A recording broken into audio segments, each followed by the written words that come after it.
Namaskar, this is Firstpost and you're watching Vantage with me, Palki Sharma.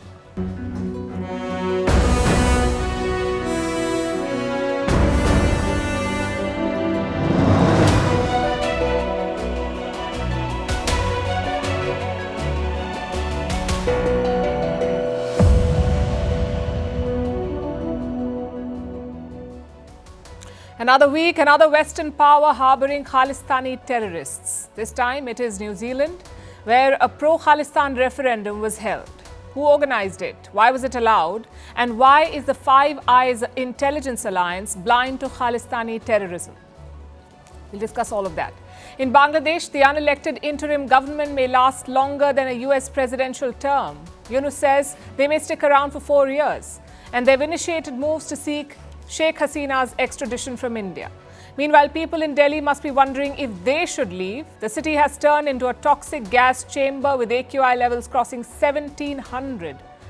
The Prime Minister of India, Prime Minister Modi, is in Brazil for the G20 summit. We'll tell you all about it. India has successfully tested its first hypersonic missile and entered an elite military club of nations. In China, a string of mass murders has triggered a nationwide conversation. It's something that investors are tracking closely. We'll tell you why.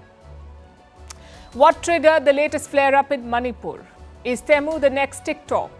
Why Jennifer Lopez's performance in Saudi Arabia is trending on social media, and why Google's AI chatbot told a student to die. All this and more coming up. The headlines first.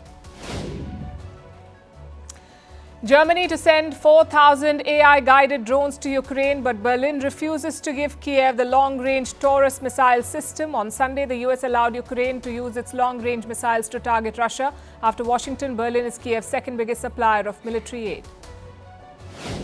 The European Union and the UK widened their sanctions against Iran over Tehran's support for Russia's war on Ukraine. It includes targeting vessels and ports used to transfer drones and missiles. But Iran has rejected the accusations made by the West, claiming it has not transferred missiles or drones to Moscow for use against Kyiv.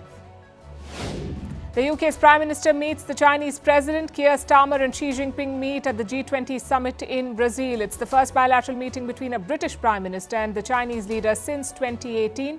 In recent years, ties between the two countries have faltered over differing positions on Hong Kong and claims of Chinese spying. Senegal's ruling party is heading for an overwhelming victory.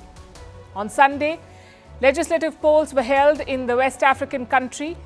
President Faye secured victory in the election held in March, but an opposition-led parliament was hampering his government, which prompted him to call for snap polls. And Denmark's major parties agree on a carbon tax on livestock. From 2030, methane emissions from cattle and pigs will be taxed. It will be the world's first carbon tax on emissions by livestock. Critics of the plan say it will adversely affect the Danish economy.